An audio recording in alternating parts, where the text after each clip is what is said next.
Hi, it's me from the Welcome to Wonderland podcast. Are you looking for the perfect blend of nostalgia and patriotism in your wardrobe? Look no further than ZJZ Designs, available now at ZJZDesigns.com. Their exclusive t-shirt collection features stunning designs like the iconic Plymouth Barracuda print, taking you back to the golden era of muscle cars. Show your love for your country with their bold patriotic heart designs that stand out and make a statement. From car enthusiast to proud patriot, ZJZ Designs has something special just for you. Head to ZJZ Designs and elevate your style. Visit ZJZDesigns.com or check the show notes. The All About Nothing podcast may have language and content that isn't appropriate for some. Listener discretion is advised. Welcome, Nothingers, to another episode of the All About Nothing podcast. This is episode number 220. I am Barrett Gruber. I'm Bill Fry. Zach King. You took a break. I didn't know.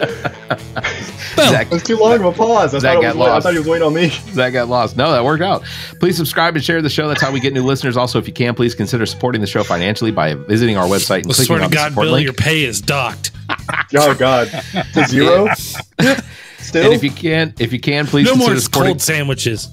If you can, please consider supporting the show financially by visiting our website and clicking on the support link. Also, if you can't do that, please drop us a review, hit 5 stars, give us a thumbs up, or leave a comment. All of that helps drive us up higher in the show podcast rating. So real quick, I want to thank again John Kosas Jr., Broadcast and Media Relations Manager for the Columbia Fireflies, for our Nothing or Fire update.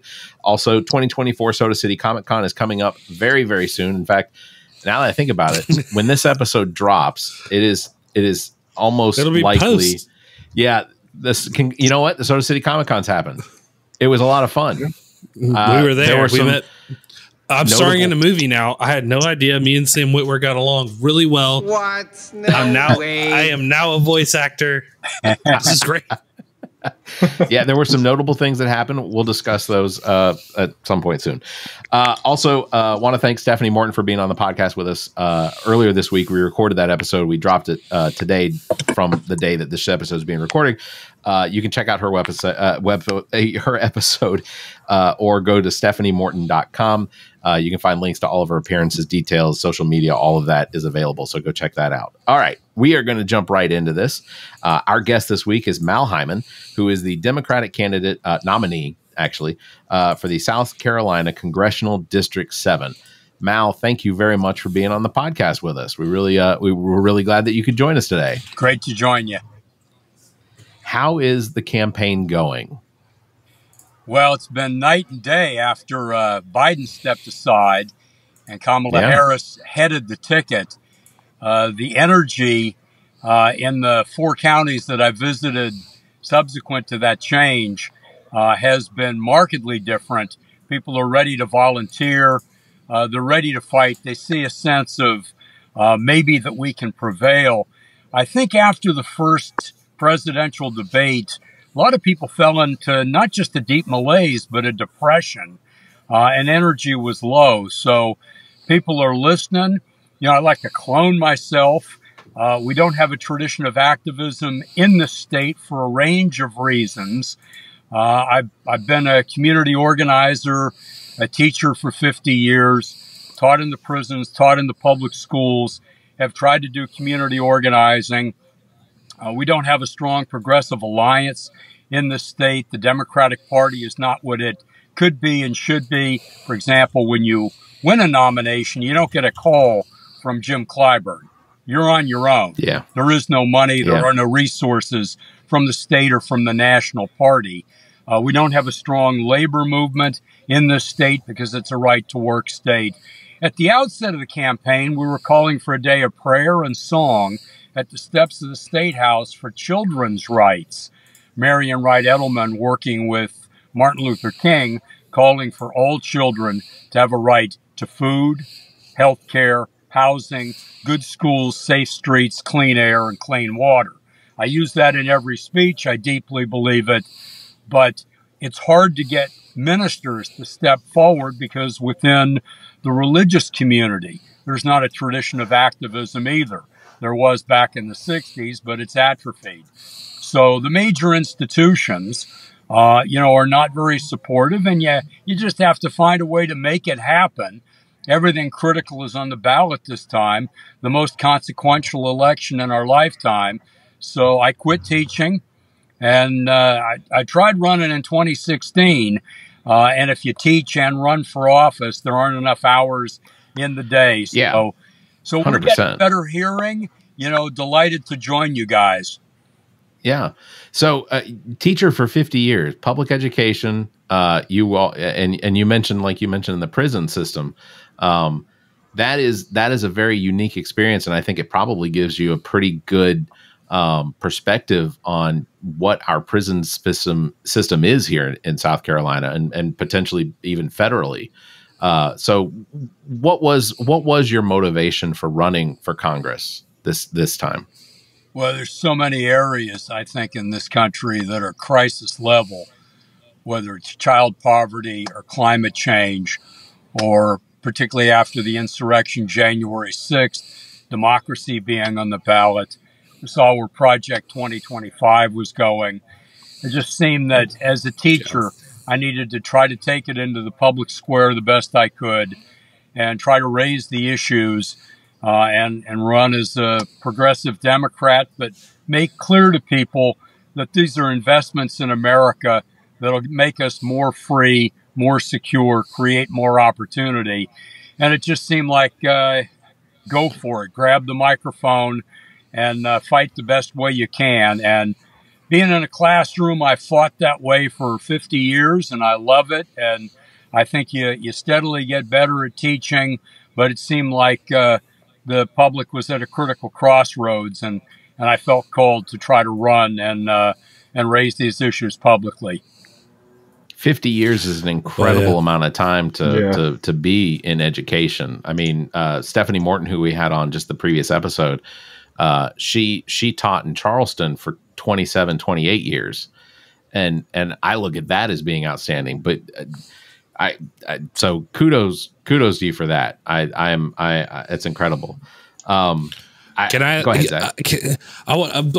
Being a teacher for 50 years, you know how to deal with knuckleheads. So when you come across these people who you used to just label as right leaning, you're conservative people, but now you deal with the knuckleheads, the people who pick up the Trump flag and run with it. How do you approach that? Do you have an intellectual approach, or maybe how do you deal with that? Well, you want to establish trust and credibility, and you kind of assess the amount of time you're willing to commit to it. I think there's a cult following. The propaganda being used on Fox, One American Network, on the far right is right out of Germany in the 1930s. It's not just the big lie. They realize you can lie faster than the fact checkers. You demonize your adversary as the enemy of the people. We've been hearing that for years. You constantly attack. You never admit that your adversary does anything right. A lot of MAGA people, in fact, most of them that I've talked to, don't even realize there was an infrastructure bill that the Chamber of Commerce has wanted to get passed for the last 30 years. Right. They're really fed a very significant and effective form of propaganda.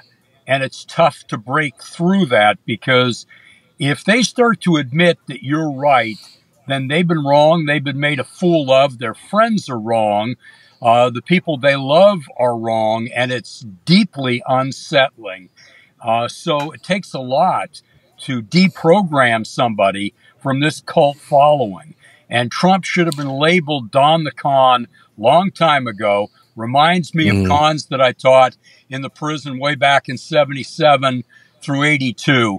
He'll lie straight-faced. He's very good at it. He's not afraid to do it on any media outlet. And he knew damn well early on that you can lie much faster than the fact checkers will catch up with you. So this body of lies that continues every day has fooled people. And it's fooled them deeply, so that it takes a long time, once you establish some credibility, to have some of these observations start to break through. And I fear that, the country of Taiwan has a minister for cybersecurity because there's so many Chinese cyber attacks. But one of the things they talk about, which is interesting, that you guys may not have heard and your listeners may not be aware of, polarization attacks coming from the Chinese government into Taiwan. And essentially what that does is it divides the country. And that's what's being done in the United States. So that people aren't listening to each other. And we know this election is going to get more and more shrill. It's already Tampon Tim and all the work that Tim Walz has done. And it's been a terrific, couple terms as governor in Minnesota gets boiled down to one denigrating line that's already repeated in barbershops anecdotally. So they're quite good at this. How would you say, especially running your campaign, have you tried to bring more people from the right to the left? Have you met anyone that has been concerned about stuff who has decided to change their values and vote for someone like you? I'd like to say yes, but I really don't think so, because it takes a while to make that attitude change and to build credibility, and it's very threatening to people. Standard wisdom in the election cycle is to reach those that are reachable, especially on minimal resources. Now, I try in a classroom, to work with this crowd, and I found that good documentaries are very effective because they lay out a counter narrative and people can understand it. And they come to it at their own pace, when they aren't having problems at work, with family, with their coach, whatever, with girlfriends. And you never know when you start to make that breakthrough and people are starting to listen more critically, because it kind of scares people to have a different worldview. Absolutely. You said the key word there.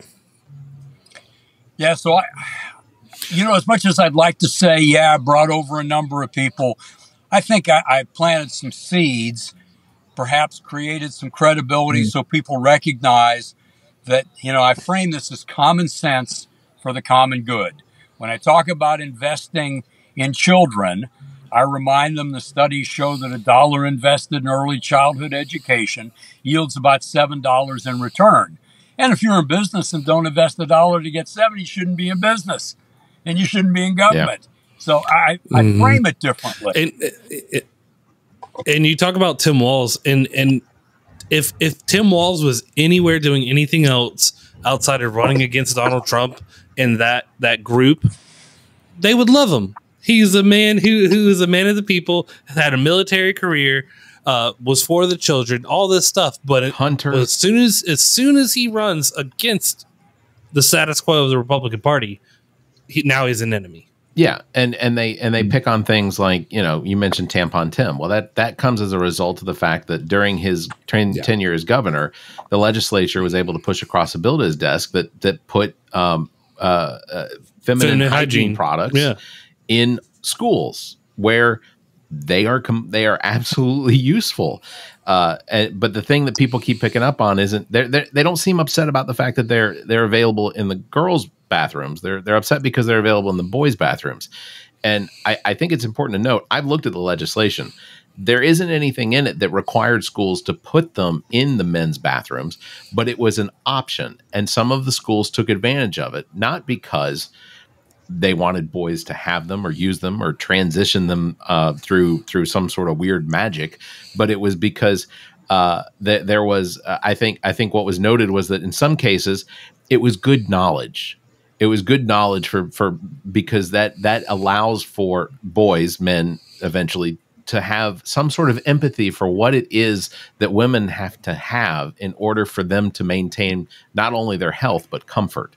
So it wasn't, and I made a joke. I was like, well, public education school system, highly likely that maybe a guy would need it to put into a bullet hole because of, the way that America goes. But even imagine you're a high schooler and your girlfriend needs one and you're the one who can get out of class real quick and go grab.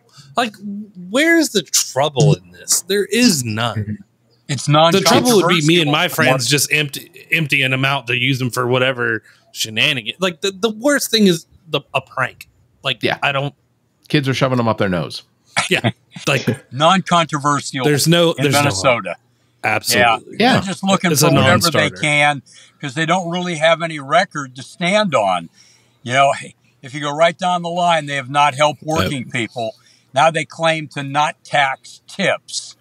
You know, I mean, that's as good as they can come up with. Although we're now facing, you know, a time we're coming up on Labor Day where the mainstream media, even the non-Fox media, probably won't talk about minimum wage on Labor Day.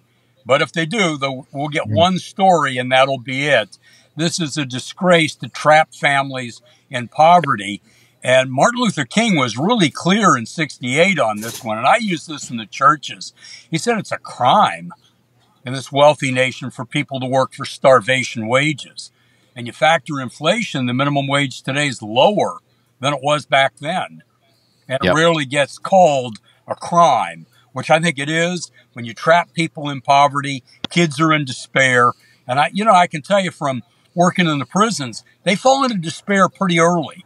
I remember playing basketball with the inmates one time. I did a short story on this. And everybody's exhausted. And I thought, hey, when did you guys just not give a damn about anything? You know, to try to understand hopelessness. 10, 11, and 12. Those were the standard answers. We lose them early. Minimum wage that traps families in poverty, puts them in despair and hopelessness, contributes to that, contributes to crime, violence, drug abuse, pushing drugs. In LA, when I was teaching, 400 street gangs. It had been out of control for a long time. I heard so many guys tell stories of how they drifted into gangs and it's blood in, blood out. And you figure, okay, half of this is BS. But after you hear it over and over again, you realize that's the story on things. And we just have not strengthened the families to the point where they have dignity and hope. And it's pretty straightforward. And I got to say, everybody who teaches in prisons after about 6 8 months, where you get the culture, put people at ease, you get to talking to them, you have this political epiphany, there but for the grace of God go I. And you realize it in your gut. No. And that's one of those things. You know, you mentioned prisons and gangs and that loss of hope. We had a discussion just a couple of weeks ago on specific to this, where one of the things that we acknowledged in that episode was that nobody joins a gang because they want to. They join a gang out of necessity for security and the ability to survive. And we as a country have created that necessity with how minorities have been treated, or how, you know, you mentioned minimum wage. Here in the United States, minimum wage is currently what, it's still $7.25 an hour, right? $7.25, yeah. It's $7.25, $7.50. It's also South Carolina still, I believe. Yep.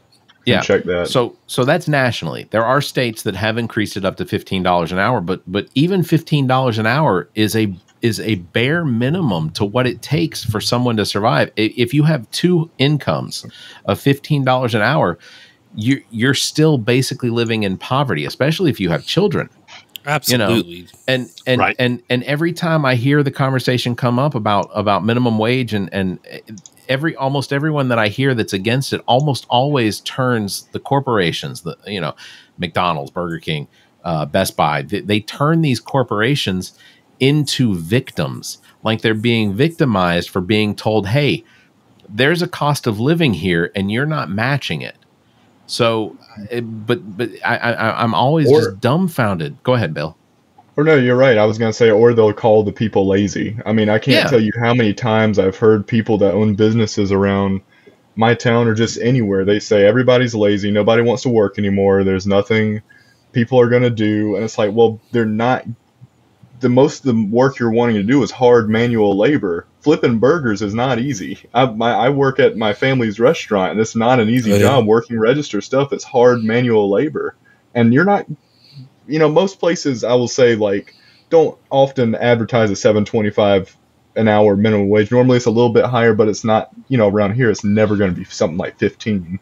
Hard. It's hard to believe that it would. It's hard to believe it would. And who would work for that? Who would work for $7.25 or $9-10 an hour? Like, you're stuck. You can't pay for an apartment each month doing absolutely not.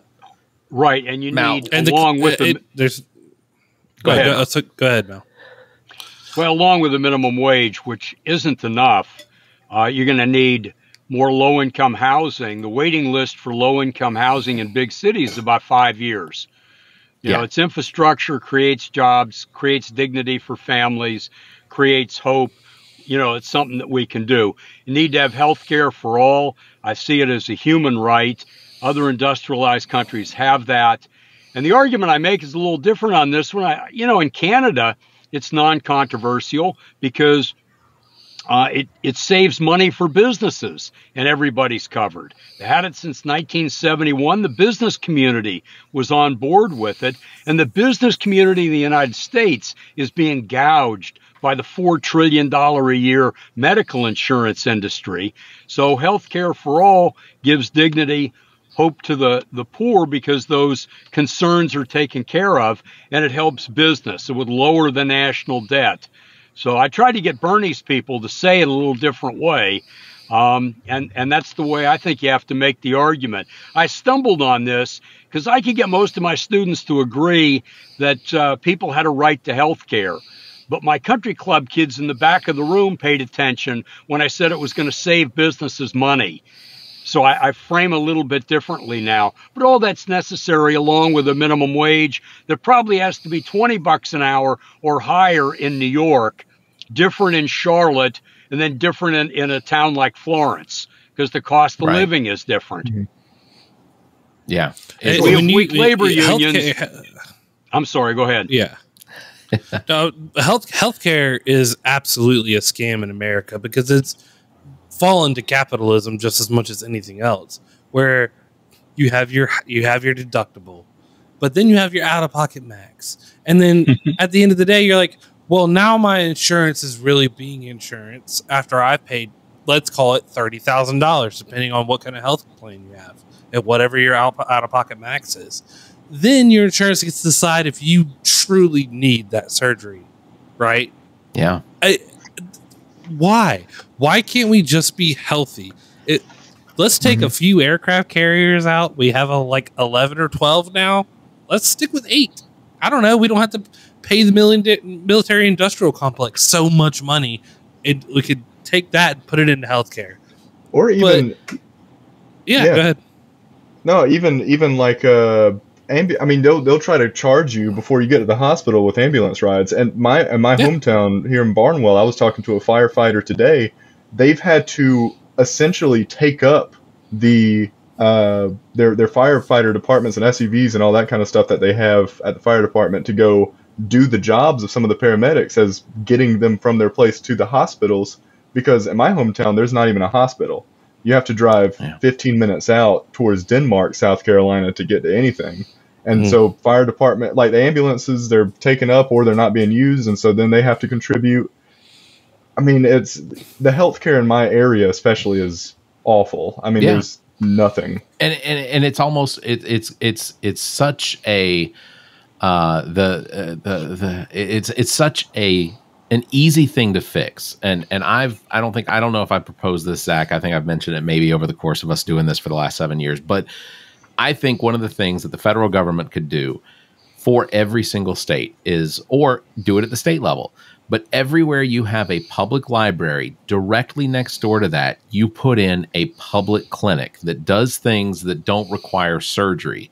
So things like illnesses or lacerations, things, carpal tunnel syndrome, or somebody that needs treatment for something as simple as a head injury, things like this that don't necessarily require there being an actual like operating room or an MRI machine. You could have an X-ray machine, but for these simple type procedures, you put a public clinic next to every single public library in this country.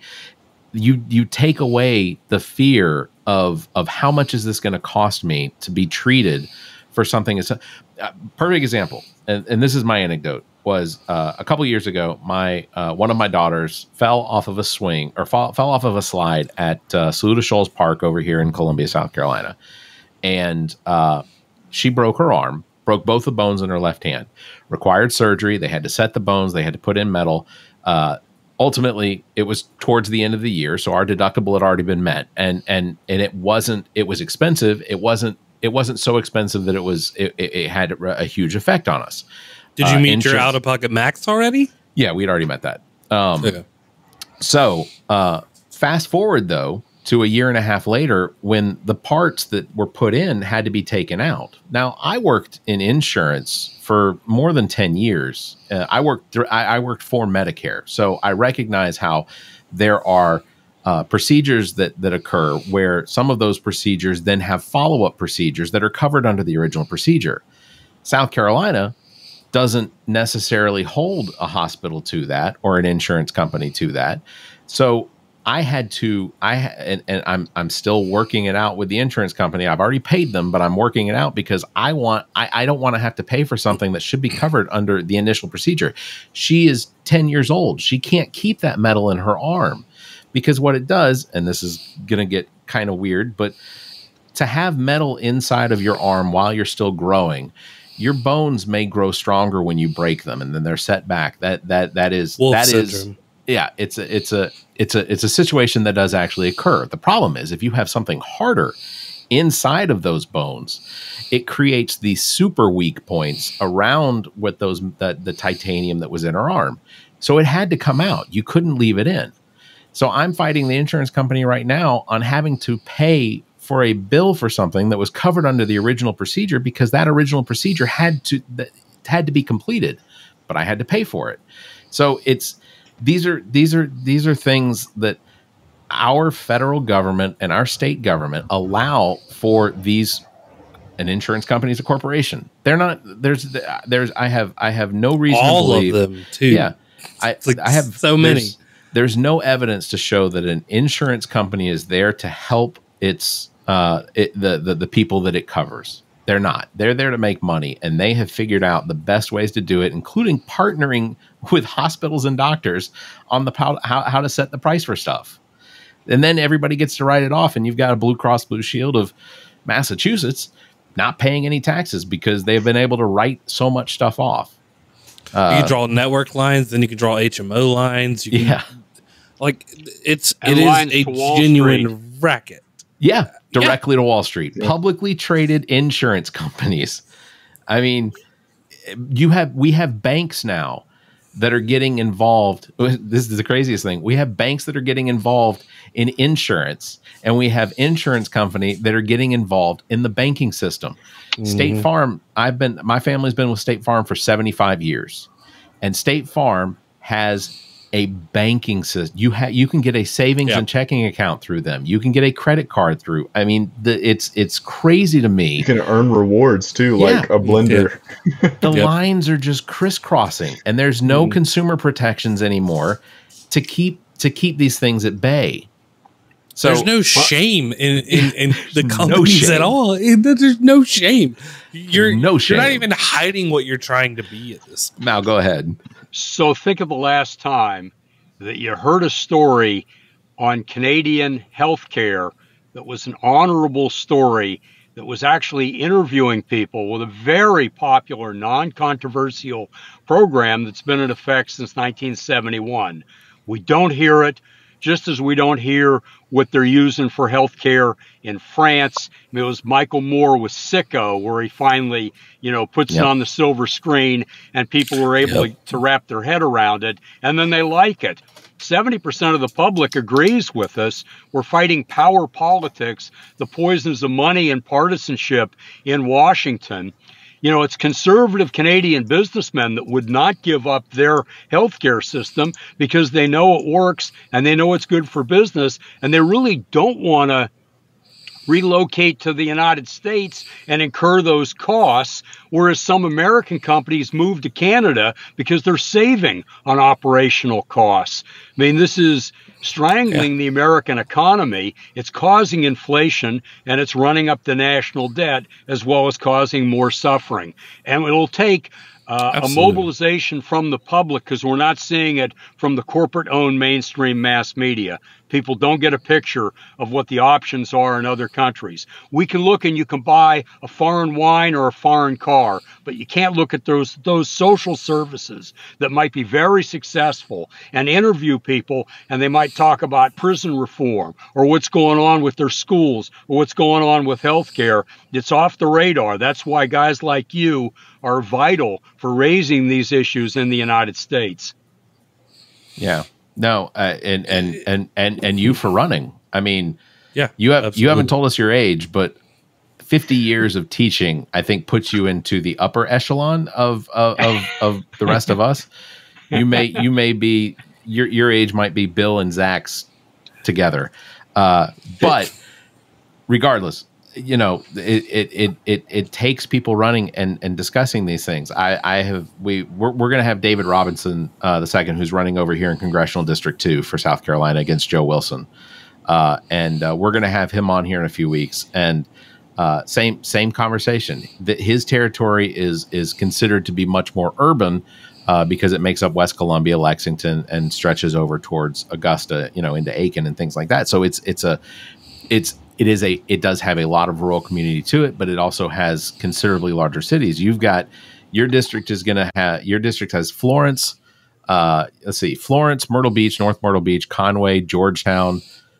So that is a lot of rural land. In your campaigning, what are some of the economic disparities for the rural areas that you're campaigning in? As with the rest of the country, people who live in urban life don't really understand rural areas and vice versa. But a lot of concerns are common. Healthcare is one of them. People want good education. They want clean air. They want clean water. Most want women to have reproductive rights. So there's a lot of commonality, but they do speak differently, have different cultures, and it is possible to communicate with them. What I'm noticing is I'm the first progressive to go into a lot of the rural black churches. And it's like, this guy gets it, and we can work with him. But Democratic Party's been very weak for a long time. We haven't had money from the national or state party to help out. The progressive network is relatively weak. So we got ourselves in a lot of problems here. Good people a lot of times don't run because it's tough to win, but the message is resonating. Problem is it's tough to win with retail politics when you have 8 counties. Yeah. And that's why, I'm stuck on the phone 3-4 hours raising money. Don't particularly like doing it. I won't take any corporate or banking donations. You can't serve 2 masters. Everybody in the churches likes that. They'd like to have somebody independent who's just talking about common sense for the common good, kind of like Tim Walz talks. I mean, I think there's a desire both in urban and rural areas for someone like him. And I'm getting a pretty good hearing, even though I don't have a Southern accent. I'm from Southern California. Guys, I'm running out of power on my phone. Can I? All right. Well, I got one more question for you real quick. When you moved from Southern California to South Carolina, when? Was it a dotted thing? Was it direct or what? Yeah, it had to do with my wife's health. Florence was home. Then I hired on at Coker University teaching sociology and political science. And I soon realized, they said, hey, you want to do human rights work in Central America or in Gaza and the West Bank? Just come back and give a little talk and write an article, and we want to support you doing that. So I found a home at a good small college, thought I'd raise my family there, no regrets. And that's what got me here, kept me here. And I grew to like and understand a lot of the good parts of the culture. And I realized that we can do a lot better. So I'm trying to do my part to change things. Yeah. So I'm sure you had a what the hell moment. Do you have a what the hell is this moment moving to the South?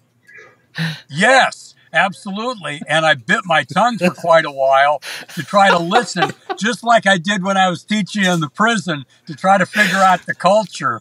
But I think I've mastered enough of it, and people really are congenial. You do pick your battles. So, I'm bi-coastal at this point. Bi-coastal, From there California you go. I like and it. Carolina. Well, Mal, we'll wrap this up with you here real quick. I'll just say this: Mal Hyman for South Carolina Congress, or for Congressmen here in South Carolina, District 7, again makes up most of the east side of South Carolina. You can go to malhyman.com, find out about his platform, all of his information. You can donate. You can also volunteer. Phone banking is obviously an option, so do that. malhyman.com. Mal, I want to thank you very much for being on the podcast. We're going to get you on again here soon because we have to get you to go through our 7 questions for the episode. But Yeah, I look forward to it. Thanks, guys. I want to thank Mal definitely for being on with us because I think he's an outstanding candidate. I've read a lot of what's on his website, and you can too. Did that sound audible?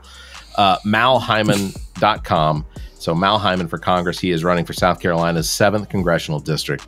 So absolutely, please go check that out because, as like he said, donations, volunteering, and the candidacy, the campaign has really just kicked off. So go check out malhyman.com.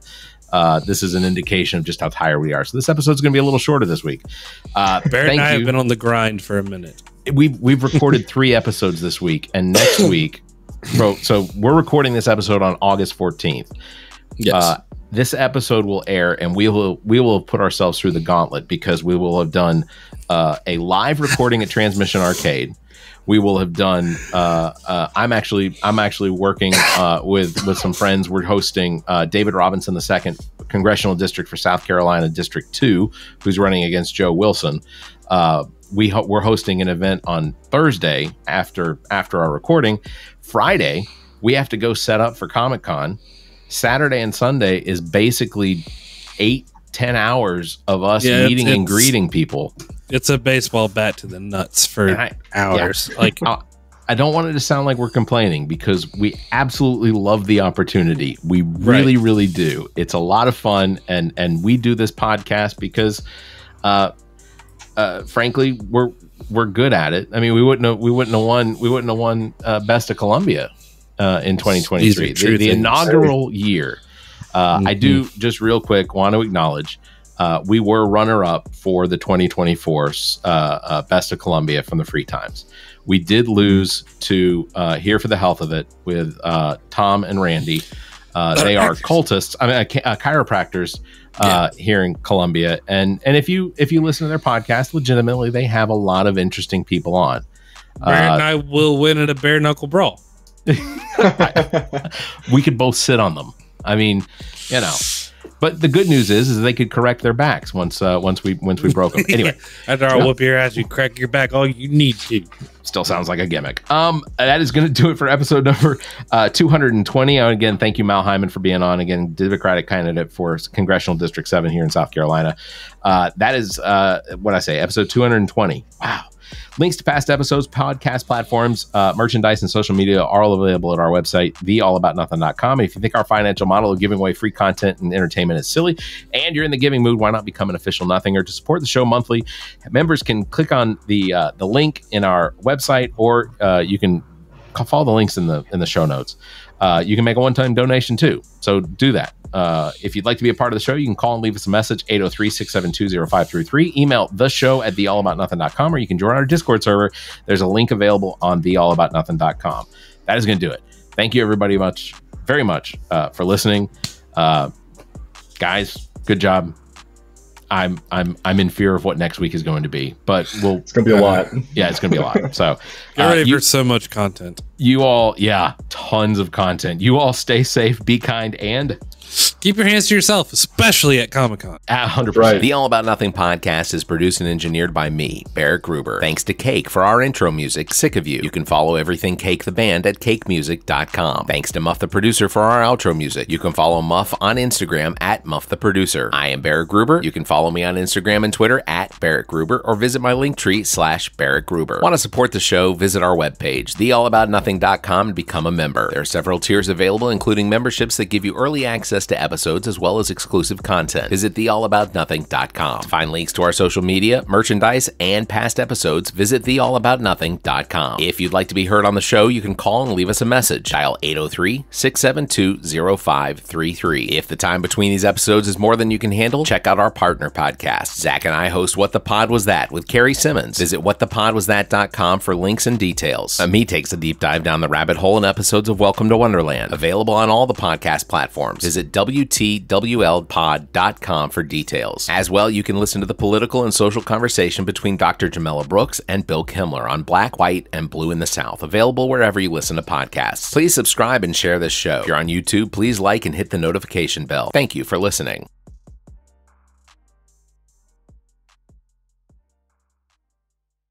The preceding podcast is a product of Big Media and copyright 2024, all rights reserved.